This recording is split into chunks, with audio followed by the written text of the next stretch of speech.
For thousands of years, the Ordos Plateau was a vast, unforgiving stretch of barren sand.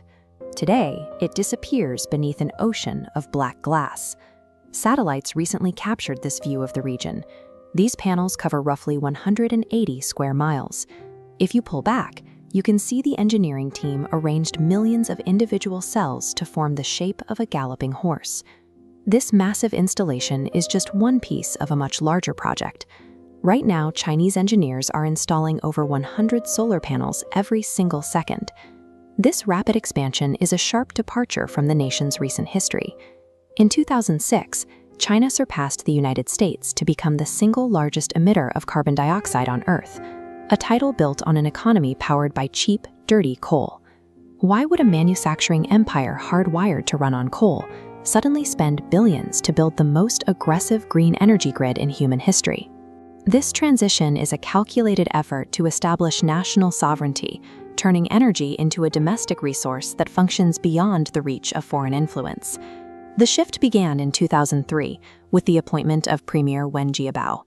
As a trained geologist, Wen viewed the economy through the lens of resource distribution and the physical limitations of the Earth. When he analyzed the country's industrial boom, he saw a vulnerability. To keep manufacturing goods, they needed infinite power, but they were importing almost all of their fuel from outside their borders. A huge percentage of that fuel was Middle Eastern oil. Every time a conflict broke out or a war escalated in the region, the flow of energy, and the Chinese economy along with it, was placed at risk. Even when the oil was secured, the physical shipping lanes required to bring it home were heavily monitored and controlled by naval rivals, namely the United States and India. Domestically, the relentless burning of coal was creating severe respiratory crises. At the same time, European markets were threatening massive tariffs on imported goods produced in heavy polluting factories. The government realized that producing clean energy locally would cut these strings. A nation that harvests its own power from the sun cannot be blockaded, sanctioned, or pressured by a foreign navy. Mass-producing solar technology was the most direct way to secure their borders, bypass Western shipping lanes, and upgrade their industrial workforce simultaneously. To see the speed of this plan, look at the baseline in 2010. China had a microscopic 0.1 gigawatts of solar capacity, lagging far behind early adopters like Germany and Japan. That tiny output was barely enough to keep the lights on in 100,000 homes. For a population of over 1 billion, it was almost negligible. Then the industrial machine engaged. By 2018, those 13 dots exploded into over 7,000 utility-scale installations, pushing their total capacity to 111 gigawatts. To put that 111 gigawatts into perspective, it is enough electricity to power every home and factory in the United Kingdom for 3 full days. Factories that once built simple textiles and basic footwear were retooled. The workforce pivoted to mastering the complex chemistry and precision manufacturing required for clean energy systems.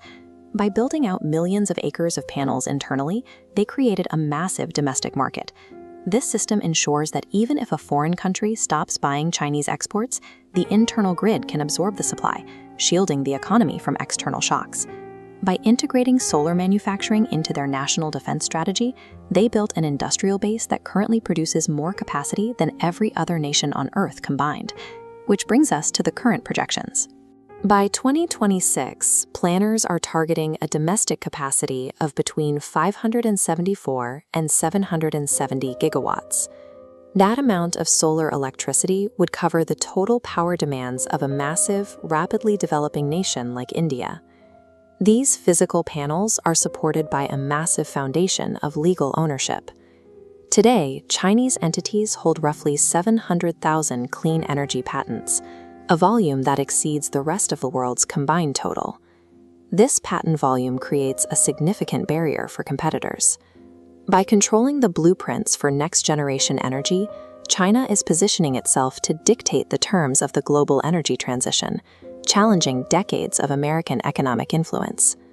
All of this brings us back to the Ordos Desert and that massive structure arranged in the sand.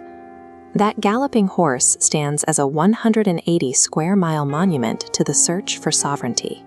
It is a reminder that the global energy landscape has shifted, and the race for dominance is now being run on entirely new ground. Over the last 2 decades, a multi-trillion-dollar transfer of global energy wealth has occurred right under our noses. The legacy fossil fuel systems we relied on for a century are actively being swallowed up by next-generation energy hardware. If we rewind to 2005, the United States was the undisputed leader in this emerging sector.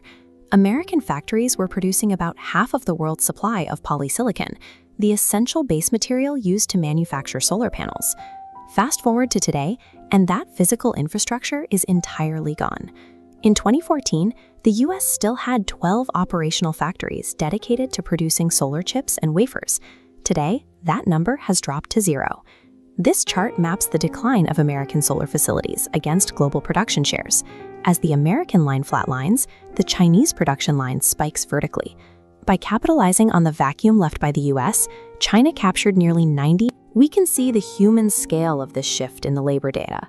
Out of roughly 7 million people working in the solar industry worldwide, between 4.5 and 5 million are located inside China. That is over 70% of the global workforce concentrated in a single nation. This means the United States allowed a massive domestic industry to collapse while simultaneously handing control of the 21st century power grid's core hardware directly to its primary geopolitical rival. To see how the US surrendered its early lead, we have to look at how Washington manages financial risk, specifically through the lens of a 2005 solar startup named Solyndra. Solyndra secured over $500 million in government-backed loans to scale up its solar panel manufacturing in a promising domestic market. But shortly after securing the funds, the company went bankrupt as its underlying business model collapsed. That single bankruptcy became a potent political weapon.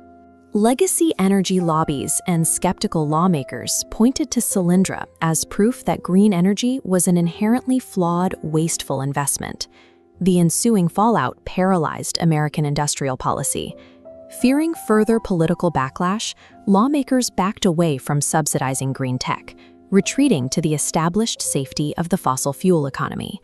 By treating the clean energy transition like a high-risk venture capital bet, where one failure meant cutting funding entirely, the US abandoned a critical sector just as it was beginning to scale.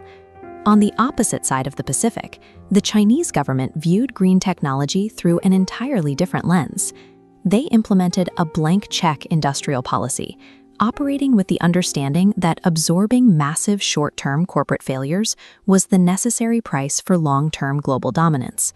This bar chart visualizes their financial commitment. Starting in 2006, Beijing began funneling over $100 billion annually into research and development. Unlike the US, this funding remained consistent and aggressively scaled up year after year. Compare Solyndra to a Chinese company like CATL. CATL started as a spin-off from a Japanese electronics firm. Backed by heavy state subsidies and a highly protected domestic market, technicians like these were able to mass-produce large battery modules, turning CATL into a nearly $300 billion titan and the absolute leader in electric vehicle batteries. Beijing secured its dominance by aggressively locking down the start of the supply chain, seizing near-total control over the global cobalt deposits and critical minerals required for battery production. Then, they utilized their existing, heavily polluting energy infrastructure to process those minerals. By burning coal in facilities like this one to power energy-intensive aluminum smelters and polysilicon plants, they drove their manufacturing costs far below what any Western nation could compete with. The supply chain also relies on highly scrutinized labor practices. Numerous independent investigations have tied these indoor production lines in solar hubs like Xinjiang to the widespread use of forced labor, allegations that Beijing consistently denies. China did not beat the West by out-innovating the free market. They bypassed market forces entirely, deploying a synchronized brute force mobilization of state subsidies, heavily polluting cheap energy, and highly controversial labor to build an impenetrable monopoly. Now, Beijing is moving to permanently lock out any potential competition. To do this, they are driving their already low production costs down to predatory levels through extreme factory automation. Between 2021 and 2023, Chinese factories installed massive arrays of these orange robotic arms, deploying more industrial robots in a 3-year window than the rest of the world combined, and 7 times more than the United States. This hyper-efficiency has resulted in a staggering overcapacity. Chinese factories are intentionally manufacturing far more solar panels and batteries than the global market can actually consume, triggering massive price wars within their own local markets. The sheer volume of this output is physically reshaping the Chinese landscape. Vast arrays of solar fields like this one are stretching towards the mountains, generating enough power to feed millions of domestic homes from surplus hardware. This overproduction acts as an economic weapon. By flooding the globe with artificially cheap components, Beijing ensures that no Western competitor can ever profitably afford to rebuild their own domestic supply chains. We are currently watching an asymmetric conflict unfold. The United States continues to leverage its immense political and economic weight to preserve the status quo of a fossil fuel-driven world, while China exerts relentless pressure to force a global pivot to green tech. Control over these raw materials and manufacturing lines translates into a new form of global leverage. Dictating the cost and availability of the world's power grid effectively grants Beijing the same kind of geopolitical soft power once held by oil-producing giants. As this monopoly solidifies, the question is whether any other region can mount a viable challenge. Is there a rising nation, an emerging Arab player, a dark horse capable of breaking this grip on our energy future? Every year, the modern world requires exactly 606 quadrillion BTUs of energy to keep the lights on, the servers running, and the supply chains moving. For a long time, the heaviest users of this power were the historically industrialized nations. In the early 1980s, the brightly lit skylines and dense car culture of the West represented the peak of human energy demand. This chart tracks global energy consumption over time. The United States' energy use has entirely flatlined over 4 decades, creeping from 76 to 95 quadrillion BTUs.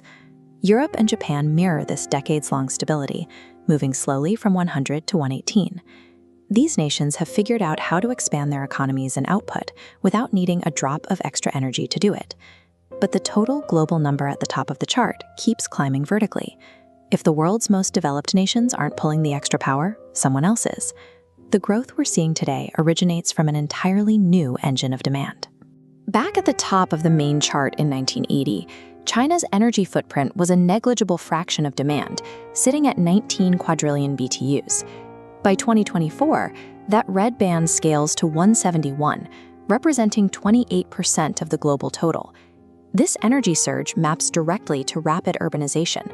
Hundreds of millions of people migrated from rural areas into newly constructed high-density megacities, requiring vast amounts of concrete, steel, and continuous electricity. Alongside the cities, immense manufacturing hubs were built, transforming the country into the world's primary industrial engine and requiring constant automated power generation. Western nations spent over a century building out their heavy industry and urban infrastructure. China executed that same process in under 40 years. This rapid expansion reset the baseline for the global energy market, demanding a volume of production that was once unimaginable. And China is just the first wave. Looking at the wide orange band, emerging markets are jumping from 86 to 223 quadrillion BTUs. Down below, growth curves for India and Southeast Asia bend sharply upward as the new engines of demand. These nations are building out renewables and clean energy infrastructure faster than the West ever did.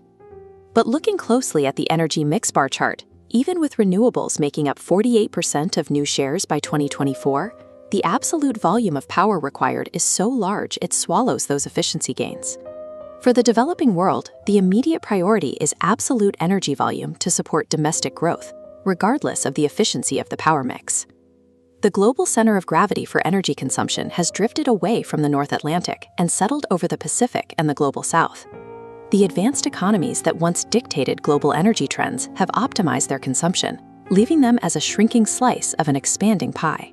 Future climate policy, resource management, and grid stability will no longer be determined by efficiency mandates in London or New York, but by the physical development choices made in emerging markets. The energy demand of a rising global middle class now carries more weight than the industrial footprint of the entire old world.